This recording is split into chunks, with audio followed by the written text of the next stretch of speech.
অনেক বেশি তারা অসুস্থ হয়ে পড়ছে ফিজিক্যাল এক্সারসাইজ না করার কারণে এবং হলো শারীরিক চর্চা না করার কারণে। সে জায়গায় তাকে হচ্ছে যে অসাধারণ উদ্যোগ হাতে নিয়েছে। আমি আশা রাখবো এই ধরনের উদ্যোগগুলো রেগুলার জারি থাকবে। এটা শুধু একদিনের জন্য না, আজকের মাধ্যমে এটা একটা হচ্ছে আমাদের ইন্সপাইরেশন। আমরা যেন রেগুলার নিজেদের ফিজিক্যাল এক্সারসাইজ করি, নিজেদেরকে ফিজিক্যাল ঢাকা বিশ্ববিদ্যালয় কেন্দ্রীয় ছাত্র সংসদের পক্ষ থেকে আমরা আন্তরিক ধন্যবাদ জানাচ্ছি। একই সাথে এই যে নয়েজ এগেইনস্ট নয়েজ পলিউশন, তো এই প্রতিবাদের মধ্যে আমাদের জন্য বিশাল একটা মেসেজ আছে। আমরা যে ঢাকা শহরে থাকি, যে পরিমাণ নয়েজ পলিউশন, সে নয়েজ পলিউশন আমাদের ফিজিক্যাল হেলথ এবং মেন্টাল হেলথের জন্য মারাত্মক ক্ষতিকর। তো সেটার জন্য যদি মুক্তি পেতে চাই তাহলে আমাদেরকে সতর্ক হতে হবে। একই সাথে আমাদেরকে নিজেদেরকে ফিজিক্যালি ফিট থাকার জন্য এই যে আজকের রান, সেটা অনেক বেশি গুরুত্বপূর্ণ।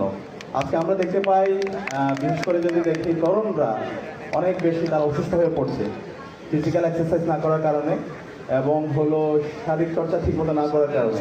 তো সেই জায়গায় ঢাকা ইউনিভার্সিটি রানার্স কমিউনিটি যে অসাধারণ উদ্যোগ হাতে নিয়েছে, আমি আশা রাখবো এই ধরনের উদ্যোগগুলো রেগুলার জারি থাকবে। এটা শুধু একদিনের জন্য না, আজকের মাধ্যমে এটা একটা হচ্ছে আমাদের ইন্সপাইরেশন। আমরা যেন রেগুলার নিজেদের ফিজিক্যাল এক্সারসাইজ করি, নিজেদেরকে ফিজিক্যাল ঢাকা বিশ্ববিদ্যালয় কেন্দ্রীয় ছাত্র সংসদের পক্ষ থেকে আমরা আন্তরিক ধন্যবাদ জানাচ্ছি।